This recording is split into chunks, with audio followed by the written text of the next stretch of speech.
en un lugar de La Mancha, de cuyo nombre no quiero acordarme. It is a truth universally acknowledged that a single man in possession of a good Aujourd'hui, fortune maman est must- morte. Ou peut-être hier, je ne sais pas. Good day, everyone. Guten Tag, bonjour, buenos dias, buongiorno. Welcome to a discussion on the future of audiobooks in Europe. I'm Christopher Kenneally, host of The Spoken World, a podcast on global audiobook news, insights, and trends. And honestly, I think they ought to call it the Frankfurt Book Fair. The robust programming today in the Frankfurt studio makes evident the rising strength of audiobooks in book publishing around the world. The European audiobook market is growing rapidly, with millions of new listeners discovering the format every year. And what content is drawing them in such numbers? The answers vary by country. The French like a good laugh, Italians love adventure, and Germans want to know who done it. Those are the key findings of the Audible Compass, an annual review of listening habits commissioned by the world's largest audiobook retailer and conducted by the market research institute Varian. Looking beyond consumer engagement with high-quality content, game-changing new technologies in the early stages of transforming the audiobook landscape, especially the prospect of narration and translation enabled by AI. Three leaders from the audiobook field from across Europe share the stage with me now to discuss the latest data and trends in listener behavior, as well as the opportunities for publishers to grow readership through the audiobook format. And joining me from the far end here, from Berlin, is Barbara Knabe. Barbara, welcome. Thank you, Chris, for being here. Nice to be here. Barbara Knabe is Head of Content Acquisition EU and Latin America at Audible. And from Copenhagen, we have Lasse Horne. He's the Publishing Director with leading digital book publisher Saga Egmont. Lasse, welcome. Yeah, thank you. And to my right from Munich, Dr. Anke Susanne Hoffman. Anke, welcome. She is Director of Strategy and Digital Management Audio at Penguin Random House. And we're all looking forward to the discussion here. But Barbara, I want to start with you, and I want to hear more about the Audible Compass and what you've learned from that. It was a survey conducted in a number of different countries. Tell us about that and who was involved. Yes, well, with pleasure. Honestly, I'm happy to share what is more or less our everyday business. But the Audible Hörkompass, we conducted this survey this summer for 4 weeks, and we interviewed listeners and not Audible customers in 9 marketplaces. So this is, and we asked them, and the age of this, let's say, audience was between 18 and 65. And we put together really a lot of data, and now we can better understand, let's say, what the customers listen to, what they're interested in, how and when and why. And I'm happy as well to share a bit, let's say, talk about the consumption patterns, which are different. For sure, there's a common ground.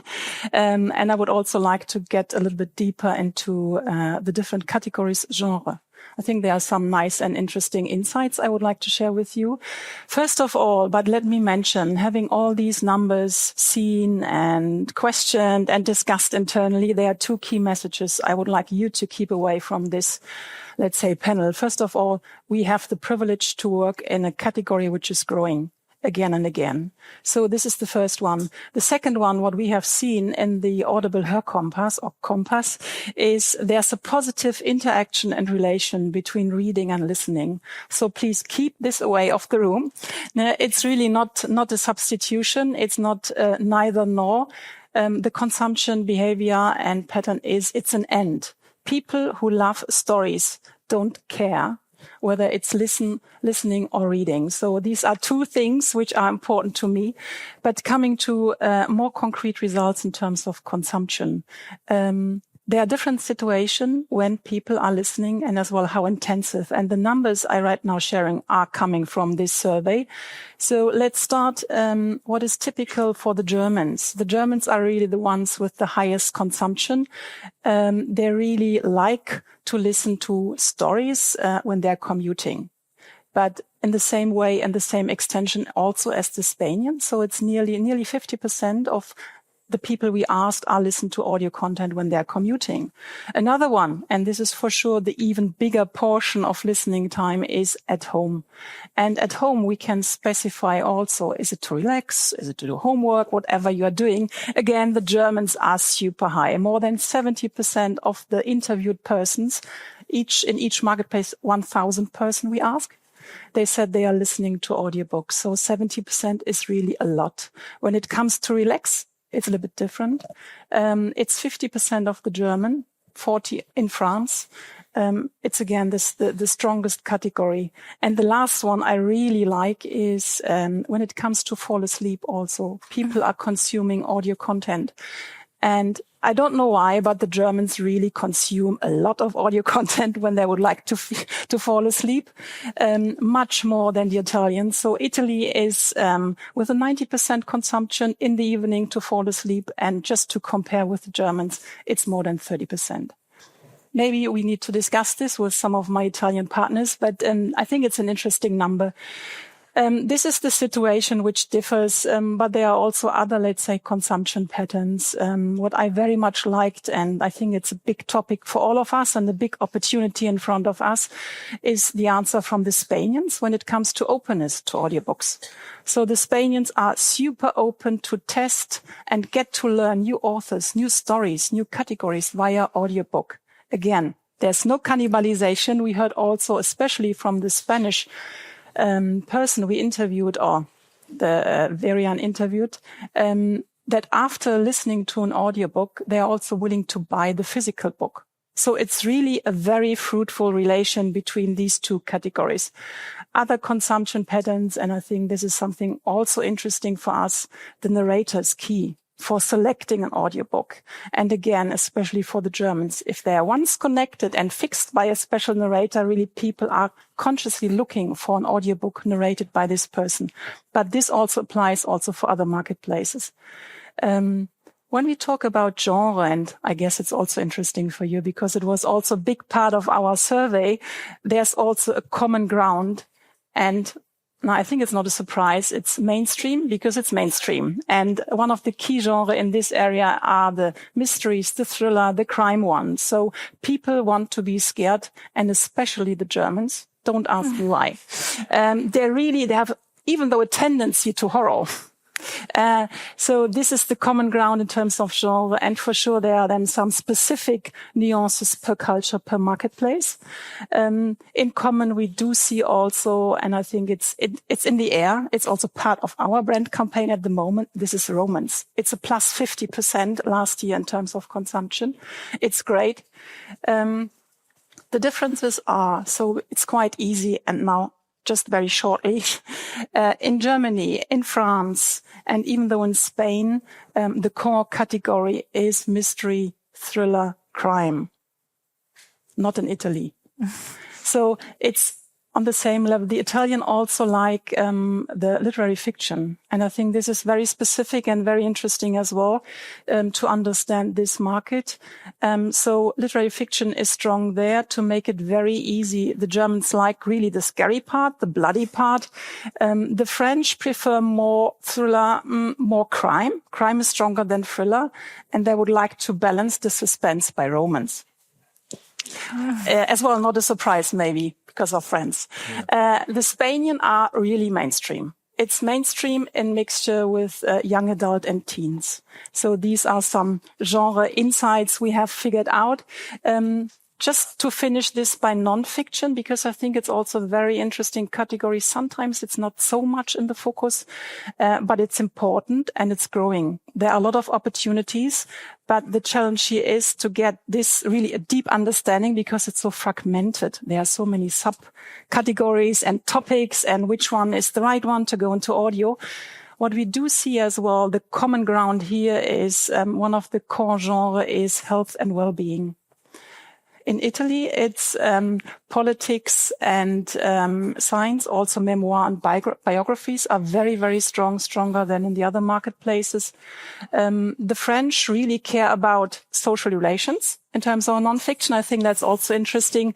The Germans also like self-improvement and politics. I can't stop there. There are so many insights. But just to finish here. So thank you, Barbara, for that. That's a really comprehensive view of the European marketplace. And Anke Hoffman, I want to ask you about what you think accounts for the strength of audiobooks in the German-speaking marketplace. How do we have this culture of listening so much? Yeah, as Barbara has already mentioned, Germany is a heavy listening country, and it's an asset we all in the industry can build on. And I think when we look back, we have a strong legacy in listening, and it all starts with the German speciality, so to say, with the audio drama or the radio play. So now 100 years ago. And this is something I think that we have this strong legacy in listening to stories. That's something that carries on, and we see it still today. And we talked a lot about the genre, and yes, the Germans love crime and they want to know who did it or who died. Yeah. But I think it's also something with getting back to the dramatized versions.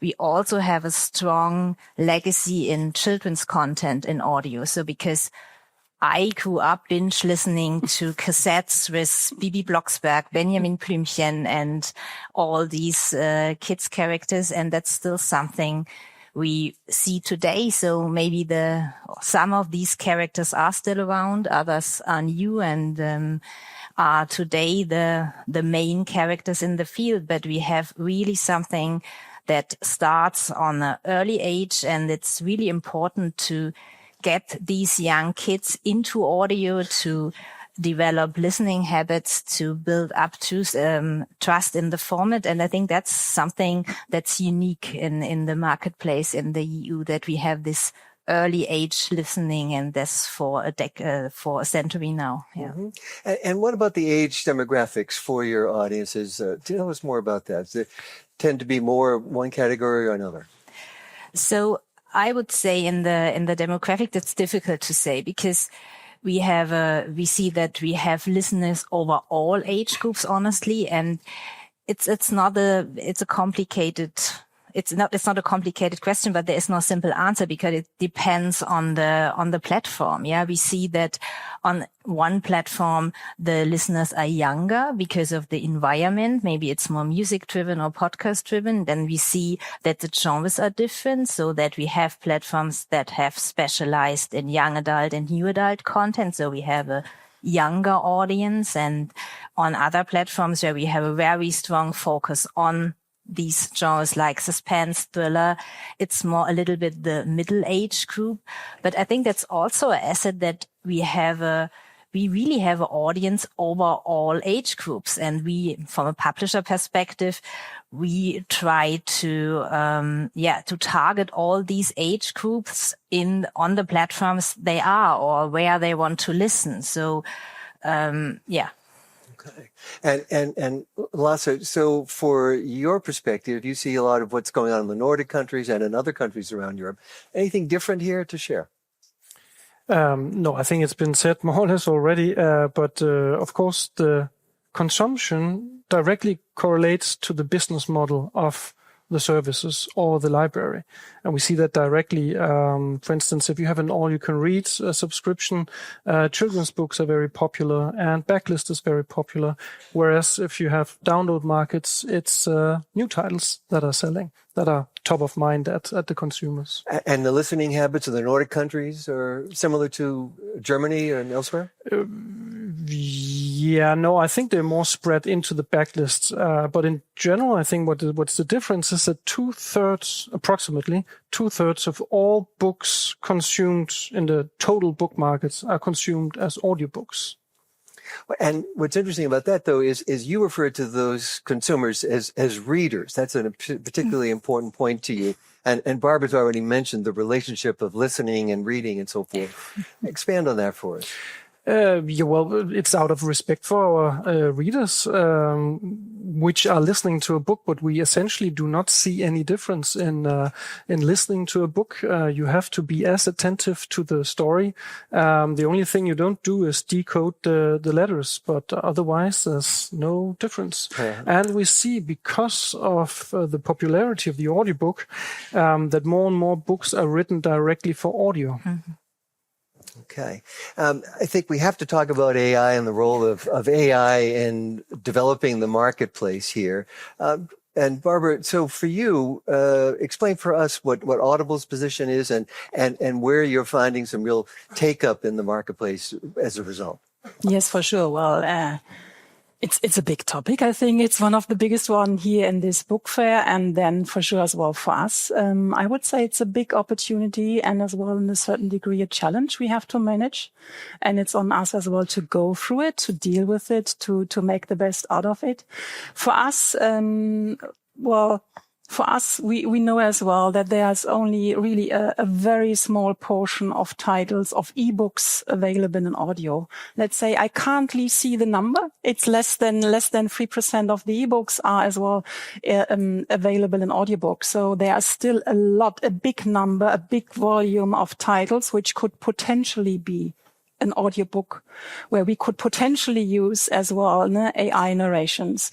This could be a solution. What we want to do is for sure to see the big number and the small number, and maybe we can change a little bit. We just want to give you all a kind of option.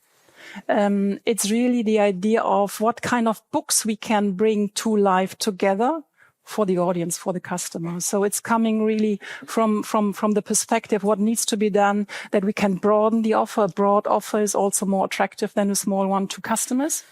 And this is right now where we are working on, what we are doing. We are testing as well in some marketplaces.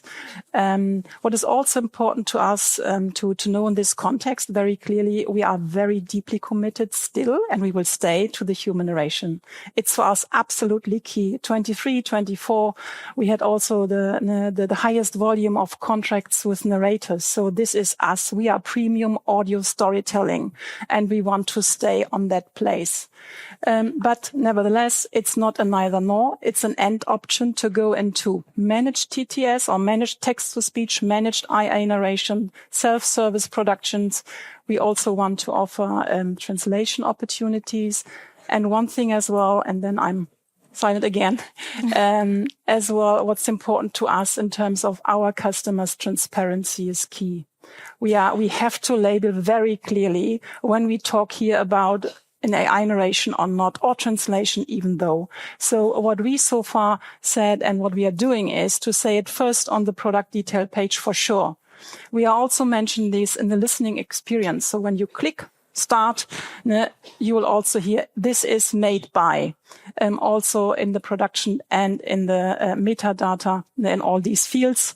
It's important for us. It's an option that needs to be clearly communicated to the customers. It's an opportunity. Yeah, and Anke Hoffman, we were speaking earlier about just the labeling of AI, and that what has happened is everything's being talked about as AI, but the real importance here is on the culture of innovation and technology that is going to drive change. It's not so much the particular tool. Yeah, we talked about it earlier because I said to you, I think for us in audio, the talk about AI, it's nothing that makes us extremely nervous because audio has always been an innovative format and AI is just another innovation, but an important one. And for us at PRH, it's clear that also in my opinion, publishing has always been a human-centric business, and I believe it will be one in the future as well, with or without AI. That's why I think it's important to make the best out of this innovative power. So to have a blending of the strength of the human and the machine, so to say. And for us, it's about how can these new innovative, techniques enable our creatives? So what can we do with AI to give them more room to do what only a human can do, so to say. That doesn't mean that AI is only a threat, but it's important that we focus on the advantages, meaning like in pre or post production, that you can be more efficient on the process side, or that you can just create more space for the creative part, because I think it's important, and it will be important, that any audio production will have a connection to the listener. And this value proposition, that's our goal. That's what is important for us. And yeah, I only can strongly agree on that. We have, as a publisher and through the whole chain, the responsibility to make very clear towards our customers what they are buying, meaning to enable them to make a informed decision. And that's all about labeling. So, and I think that's important that we keep this in mind. And Lasse Horne, at Saga Egmont, how is AI playing into the development of your strategy? Well, of course, it's substantial, because I agree that we, as a publisher, the only remaining space to move into is, of course, premium productions, because if you have a standout title, then the cost for producing an outstanding audiobook isn't that big. You don't want to save costs there. But on C-list titles or B-list titles even, maybe you won't even go into producing an audiobook. But we will all be affected by the many indie publishers who certainly will start using AI tools to produce a lot of AI audiobooks. And that will, of course, influence the markets severely, because I think it will be just as good enough for many listeners. Okay. And it's already come up about podcasting, which we're looking here at the European market and how it's growing and the ways that it's sort of enlarging that listener community. For you, podcasts play what kind of a role? I've never understood the difference between a podcast and an audiobook, basically. And nobody, I think, has really been able to explain it. We regard podcasts as non-fiction books, communicate in a different way than an ordinary book, and then audiobooks mainly for fiction and entertainment. So in that sense, podcasts is a great new thing, but basically it's just enlarging the possibilities of non-fiction you can do and tell in an engaging way to consumers. And we're very happy that many of the retailers are now also including podcasts in their offering, not only audiobooks, because the two formats belong together. Right. And Barbara Knabe, did your Audible Compass tell you anything about the relationship for podcast listening and audiobook listening? For sure. Well, there's podcast is as well in terms of the audio, or the Compass is the highest listening consumption. I'm not referring now to our service, so it's really what the survey is answering. In regards to us, and we see this also in the Compass, is that a podcast really could buy a kind of bridge to other formats and vice versa.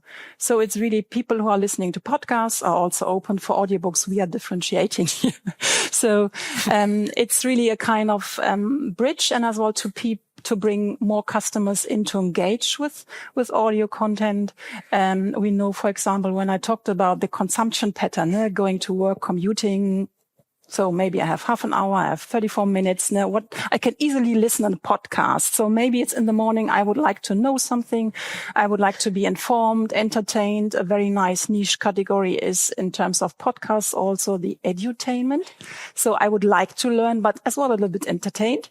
So therefore, as well, we can use podcast for in this situation to get customers even though more into audio consumption.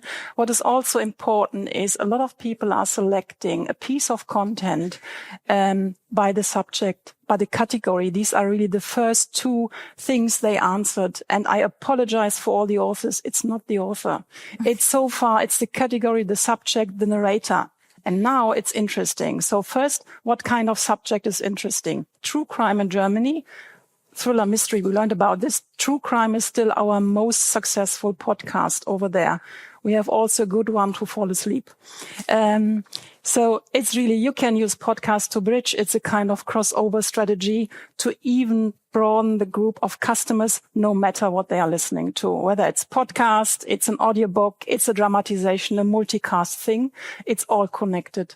And Anke Hoffman, so is that how you see it as an audiobook publisher, that podcasting really is, again, about expanding that culture of listening?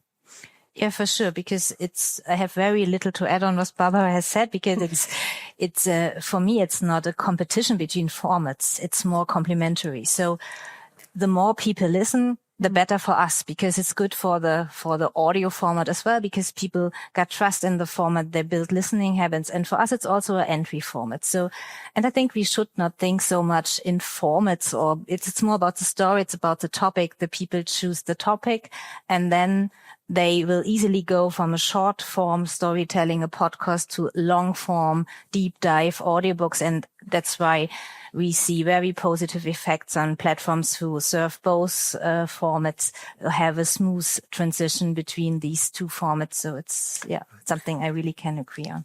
Well, I want to thank you for a wonderful discussion, very rich indeed, lots of detail, and I appreciate our guest today from Berlin, Barbara Knabe with Audible, from Copenhagen, Lasse Korsemann, Horne from Saga, Egmont, and from Munich, Dr. Anke Susanne Hoffman from Penguin Random House. Thank you all very much. Thank you. Welcome.